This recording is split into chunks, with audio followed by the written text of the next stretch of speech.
नमस्कार दोस्तों। आज जो मैं कहानी आपको सुनाने जा रहा हूँ वो है रंगा और बिल्ला की। रंगा और बिल्ला के बारे में हम बचपन से ही उनके किस्से सुनते आ रहे हैं। रंगा और बिल्ला के ऊपर फिल्में भी बन चुकी हैं, लेकिन बहुत से लोग नहीं जानते कि रंगा और बिल्ला कौन थे। रंगा और बिल्ला बेहद ही खतरनाक अपराधी थे, तो इनकी कहानी आज मैं आपको सुनाऊंगा। हमारी पीढ़ी ने जो सबसे खतरनाक और दरिंदगी भरा केस अगर देखा है तो वो निर्भया का केस था। निर्भया के केस में पूरा का पूरा देश रो उठा था और देश का बच्चा बच्चा ये चाहता था कि जल्द से जल्द निर्भया के हत्यारों को फांसी हो।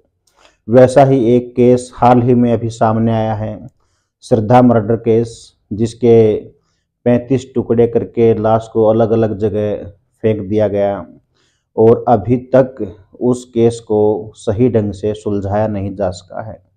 न तो निर्भया की डेड बॉडी का कोई सबूत मिला है, श्रद्धा की डेड बॉडी का कोई सबूत मिला है, और न ही उसका जो कातिल है वो पूर्ण रूप से सच्चाई बता रहा है। तो वैसा ही केस हमसे पहले वाली पीढ़ी यानी कि 1978 में सामने आया था और भारत की सबसे तेज या फिर तीव्र गति से दी गई जो फांसी थी वो रंगा बिल्ला के केस में ही थी, इनको दी गई थी। महज 4 वर्ष के अंदर अंदर फांसी इन लोगों को दे दी गई थी। 1978 की ये घटना है। तो कहानी की शुरुआत करते हैं। बात 1975 की है। कुलजीत सिंह उर्फ रंगा, यानी कि रंगा का नाम क्या था? कुलजीत सिंह था, जो कि पेशे से एक ट्रक ड्राइवर था और उसका ट्रक ड्राइवरी है उसमें मन नहीं लगता, तो वह बम्बई जाके वहाँ टैक्सी चलाने लगता है। टैक्सी चलाता है, लेकिन टैक्सी चलाने में भी उसका मन नहीं लगता। तब वह श्याम सिंह नामक एक व्यक्ति के साथ मिलकर के छोटी मोटी चोरी चकारी लूटपाट की घटनाओं को अंजाम देने लगता है। और इसी श्याम सिंह ने रंगा की मुलाकात बिल्ला से करवाई थी। बिल्ला, जिसका असली नाम जसबीर सिंह था, यह भी एक अपराधी प्रवृत्ति का व्यक्ति था और इस प्रकार से रंगा और बिल्ला दोनों की जोड़ी बनी। कुछ दिनों तक ये दोनों मिलकर के बम्बई में ही आपराधिक गतिविधियों को अंजाम देते रहे, लेकिन एक बार क्या होता है कि रंगा को पुलिस पकड़ लेती है, लेकिन वह पुलिस की गिरफ्त से भाग जाता है। अब उन्हें लगता है कि पुलिस उनको नहीं छोड़ेगी, तब वो बम्बई छोड़ करके दिल्ली आ जाते हैं। यहाँ आकर के भी उनका इरादा सीधा नहीं था और उन्होंने पहले से ही मन बनाया था कि 2 नंबर के काम से ही पैसे कमाने हैं और यहाँ करके वो चोरी चकारी की घटनाओं को अंजाम देने लगे। अब इसी कहानी का एक दूसरा पहलू जो हमारे सामने आता है, वहीं दिल्ली के अंदर एक नेवी के बड़े अफसर रहते थे जिनका नाम था मदन मोहन चोपड़ा। जो मदन चोपड़ा जी थे, उनके 2 बच्चे थे। बड़ी बेटी थी जिसकी आयु 16 वर्ष की थी और नाम था गीता चोपड़ा। जो गीता चोपड़ा है वो जीसस एंड मैरी कॉलेज के अंदर कॉमर्स की छात्रा थी, जबकि छोटा जो बेटा था उसकी आयु 14 वर्ष थी और बेटे का नाम संजय चोपड़ा था, जो कि मॉडर्न स्कूल के अंदर 10वीं कक्षा का छात्र था और साथ में वो बॉक्सिंग की प्रैक्टिस भी किया करता था। उसकी हाइट 5 फीट 10 इंच थी, यानी कि शरीर से हष्ट पुष्ट था, लेकिन अभी वो किशोरावस्था में ही था। अभी क्या होता है कि जो गीता चोपड़ा है, गीता चोपड़ा को ऑल इंडिया रेडियो से एक ऑफर मिलता है कि उसका एक लाइव प्रोग्राम करवाया जाएगा और ये बात है 26 अगस्त 1978 की। 26 अगस्त 1978 को गीता चोपड़ा का ऑल इंडिया रेडियो के ऊपर लाइव प्रोग्राम आना था और उस प्रोग्राम के लिए वो घर से निकलती है और साथ में उसका जो भाई है वो भी चला जाता है। तो दोनों भाई बहन एक साथ ऑल इंडिया रेडियो स्टेशन के लिए घर से चल पड़ते हैं। उधर जो रंगा और बिल्ला थे, उन लोगों ने अशोका होटल के पास से एक फिएट कार चुराई थी, जिस कार का रंग पीला था, मस्टर्ड कलर आप उसको बोल सकते हैं। तो वो जो फिएट कार उन लोगों ने चुराई थी, वे उस कार से आ रहे थे और जो घर से बच्चे निकले थे, दोनों गीता चोपड़ा और संजय चोपड़ा, वे अपने किसी पड़ोसी से लिफ्ट लेकर के दिल्ली में गोल डाकखाने के पास पहुंच जाते हैं। उन दिनों लिफ्ट लेकर जाने का काफ़ी चलन था और लोग इसको बुरा भी नहीं मानते थे। हर कोई एक दूसरे से लिफ्ट लेकर के यहाँ से वहाँ ट्रैवलिंग किया करते थे। और दोनों बच्चे, गीता चोपड़ा और संजय चोपड़ा, वहाँ गोल्ड डाकखाने के पास, जो गोल्ड डाकखाना था उसके पास ऑल इंडिया रेडियो के लिए किसी अन्य व्हीकल की वेट करने लगते हैं, ताकि वहाँ से लिफ्ट लेकर के ऑल इंडिया तक पहुँचा जा सके। और इसी दौरान रंगा और बिल्ला चुराई हुई फिएट कार के अंदर वहाँ से गुजरते हैं। वे बच्चे उनसे लिफ्ट मांगते हैं। बच्चों का हुलिया देखकर, उनकी ड्रेस देख करके, उनका जो स्टाइल है वो देख करके रंगा और बिल्ला को लगता है कि ये बहुत ही अमीर माँ बाप के बेटे हैं या फिर बच्चे हैं, और वे उनको लिफ्ट दे देते हैं। उन्होंने सोचा था कि ये काफ़ी अमीर हैं, इनके माता पिता से हम वसूली कर लेंगे और इनको छोड़ देंगे। लेकिन जब रंगा और बिल्ला उन बच्चों से उनके बारे में पूछते हैं, तो उन्हें पता चलता है कि ये है तो एक नेवी के अफसर के बच्चे हैं। और आपको पता है सरकारी कर्मचारी की तनख्वाह भी इतनी ज़्यादा नहीं होती है, तो उस हिसाब से उनको लगता है कि भाई ये तो एक गलत डिसीजन हम लोगों ने ले लिया। पहले 2 मिनटों में ही रंगा और बिल्ला की नज़रें आपस में मिली और आंखों ही आंखों में उनका इशारा हो गया और उन्होंने गाड़ी आकाशवाणी की बजाय एक दूसरे रास्ते पर मोड़ दी। तब गीता ने कहा, कहाँ ले जा रहे हो? यह तो आकाशवाणी का रास्ता नहीं है, आप तो दूसरे रास्ते पर जा रहे हो। वे दोनों कुछ नहीं बोले और गाड़ी को ऐसे ही दौड़ाते रहे। गीता और संजय अब दोनों समझ चुके थे कि वे फंस गए हैं। उन्होंने गाड़ी रुकवाने की कोशिश की और बिल्ला ने धारदार हथियार से संजय के कंधे के ऊपर वार किया, जहां से खून निकलने लगा। जो संजय था, संजय की सारी शर्ट खून से भीग गई। दूसरी तरफ जो गीता थी, वो भी गाड़ी चला रहे रंगा के बाल नोच रही थी, उसको बालों से पकड़कर खींच रही थी। कहने का मतलब ये है कि दोनों ही बच्चे गाड़ी से निकलने की कोशिश कर रहे थे। और उधर जो रंगा था, रंगा भी अपने हाथ छुड़ाने की कोशिश कर रहा था। एक हाथ से वो गाड़ी चला रहा था और दूसरे हाथ से वो गीता पर जोर जोर से वार कर रहा था। गाड़ी आगे जाकर के शंकर रोड के भीड़ वाले इलाके में थोड़ा रुकी और तब संजय ने गाड़ी के शीशे के साथ अपना मुंह सटाकर जोर जोर से चिल्लाना शुरू कर दिया। संजय की थोड़ी बहुत आवाज एक व्यक्ति जिसका नाम भगवान दास था, उसने सुनी। वह बंगला साहब गुरुद्वारे से नॉर्थ एवेन्यू की ओर अपने स्कूटर पर जा रहा था। उसने बच्चों को चिल्लाते हुए देखा तो उसने गाड़ी रोकने की कोशिश की। एक अन्य व्यक्ति जिसने यह सब देखा, वह गाड़ी से लटक गया ताकि वो गाड़ी को रुकवा सके, लेकिन तब भी गाड़ी नहीं रुकी और रंगा ने गाड़ी भगा दी। जो भगवान दास था, भगवान दास ने इसकी सूचना तुरंत पुलिस को दी। उन्होंने बताया कि गाड़ी के अंदर 2 बच्चे हैं और यहाँ वो मिस्टेक कर गया। उसने गाड़ी का नंबर नोट तो किया था, लेकिन वो सही नंबर नोट नहीं कर पाया और उसने पुलिस को बताया कि गाड़ी का नंबर MRK 8930 है, MRK 8930, जबकि M के स्थान पर H आना था, लेकिन वो गलती से उस नंबर को बता गया। इधर DDA के एक जूनियर इंजीनियर इंद्रजीत ने भी उस गाड़ी को देखा था। उसने बताया कि लोहिया अस्पताल के पास गाड़ी तेज रफ्तार से गुजरी और आगे जाकर धीमी हुई। मैंने देखा कि गाड़ी में 2 बच्चे हैं।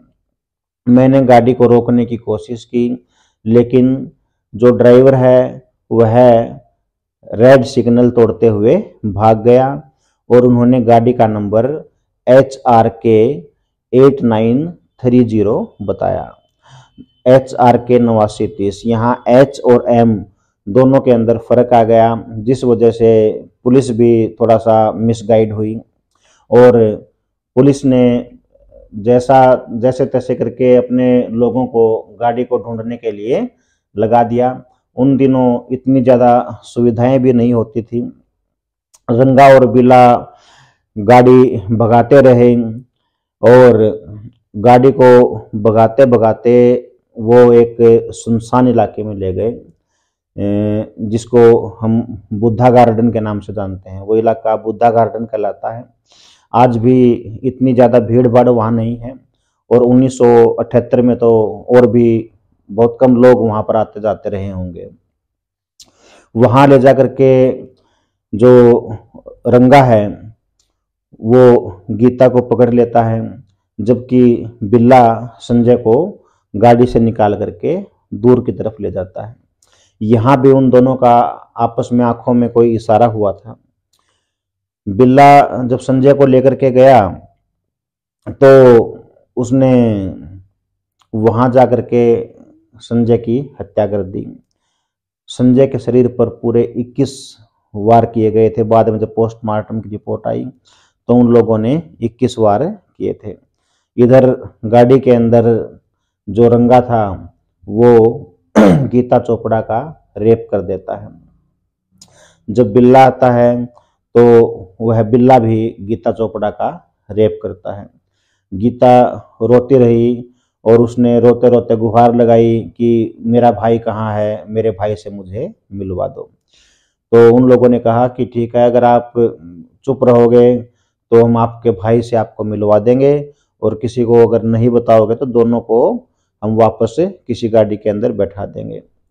और जब वो दोनों रेप कर चुके तो गीता को लेकर के उस तरफ चल पड़ते हैं जिस तरफ संजय चोपड़ा की लाश पड़ी थी।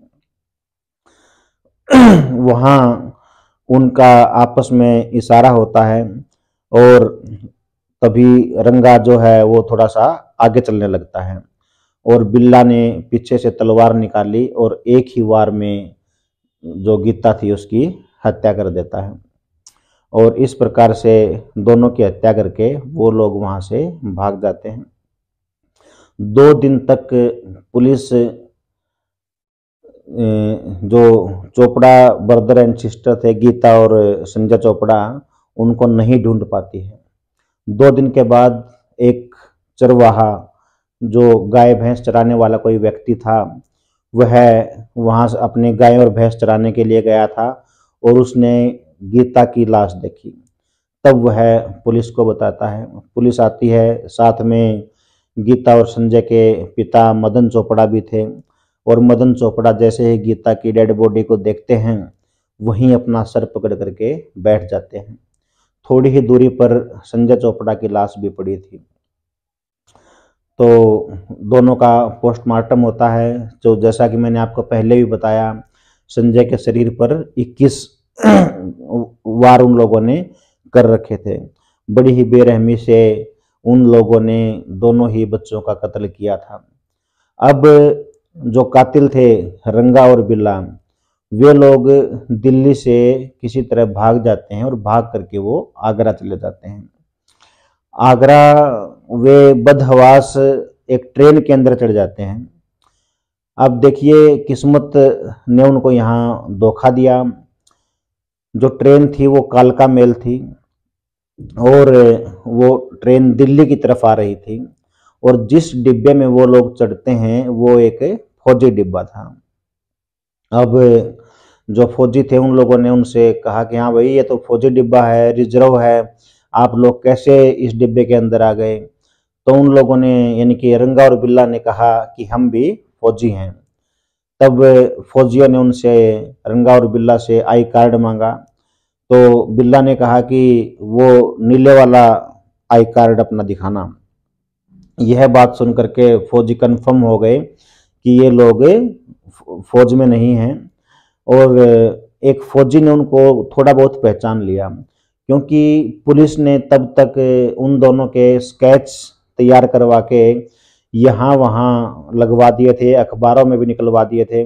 और उस फौजी ने उन स्केचों को देखा था, एक फौजी ने, तो उसने कहा कि इन दोनों की शक्लें कहीं ना कहीं पुलिस के द्वारा जारी किए गए स्केचों से मिलती हैं। तो वे उनको डिब्बे में ही बैठा के रखते हैं, और जैसे ही दिल्ली का रेलवे स्टेशन आता है, दोनों को पुलिस के हवाले कर दिया जाता है। और साथ में कहा जाता है कि हमें लगता है कि कहीं ना कहीं इनकी शक्ल स्केच से मेल खाती है। तो इस प्रकार से वे दोनों पुलिस के हत्थे चढ़ जाते हैं। दोनों के ऊपर केस चलता है, और बहुत ही फास्ट ट्रैक केस चलता है, और बहुत जल्द उनको फांसी की सज़ा सुना दी जाती है।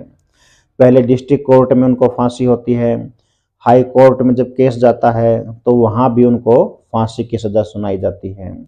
अब केस सुप्रीम कोर्ट गया, वहाँ भी उनको फांसी की सज़ा सुनाई गई।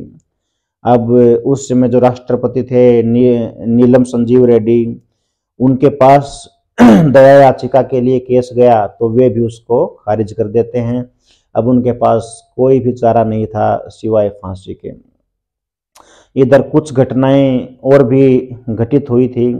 जब ये केस हुआ तो उस समय हमारे जो रक्षा मंत्री होते थे वो थे श्री अटल बिहारी वाजपेयी। जो जनता आक्रोश में थी तो अटल बिहारी वाजपेयी जी जनता के बीच जनता को शांत करने के लिए पहुंचे थे, लेकिन जनता यानी कि भीड़ की तरफ से एक पत्थर उनको मारा गया था और उनका सर फूट गया उससे, और सारी कमीज उनकी लाल हो गई थी खून से।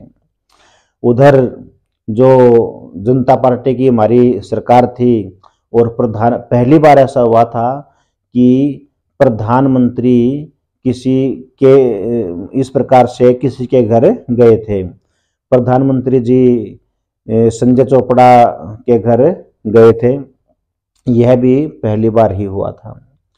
अब जब वे दोनों, रंगा और बिल्ला, जेल में थे तो वे दोनों आपस में लड़ते झगड़ते रहते थे। रंगा बिल्ला के ऊपर इल्जाम लगाता था कि ये सब तेरी वजह से हुआ है, जबकि बिल्ला इसका दोषी रंगा को ठहराता था। तो जो फांसी उन लोगों को देनी थी उसका दिन निकट आ गया था, और जिस दिन फांसी उन लोगों को देनी थी उनको बताया गया कि आज आपकी फांसी है। तो उनसे कहा गया कि आप नहा लीजिए और अपने भगवान को याद कर लीजिए। तब रंगा तो नहाया था, लेकिन बिल्ला ने नहाने से इनकार कर दिया था। रंगा ने अपना खाना वगैरह भी खाया था, लेकिन बिल्ला ने कुछ भी खाने से इनकार कर दिया था। उन दोनों को फांसी के तख्ते पर लटका दिया गया। दो जल्लाद, एक जहाँ तक मुझे याद आ रहा है मेरठ से कालू जल्लाद को बुलाया गया था, और एक जल्लाद और आए थे। उन दोनों जल्लादों ने मिलकर के इनको फांसी पर लटकाया था। जब फांसी पर झूलते हुए दोनों की बॉडी को लगभग 2 घंटे हो गए, तो डॉक्टरों ने उस बॉडी को जाकर उनकी बॉडी को जाकर के देखा, तो उस समय रंगा की नब्ज चल रही थी।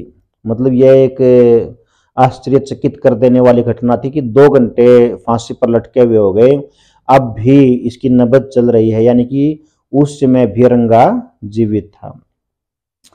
अब उन जो फांसी देने वाले अधिकारी थे उन्होंने विचार विमर्श किया, अब क्या किया जाए। भाई कानून में तो ये कहा गया है कि भाई फांसी पर लटका दो, लेकिन उसके बाद भी अगर सांसें चल रही हैं तो अब क्या करें। तो उन लोगों ने एक कांस्टेबल को तख्ते फांसी के तख्ते के नीचे भेजा और वो कांस्टेबल रंगा की बॉडी से जाकर के कुछ मिनटों तक लटक गया और वो लटका रहा और तब कहीं जाकर के रंगा के प्राण निकले और इस प्रकार से उन दोनों को फांसी दी गई।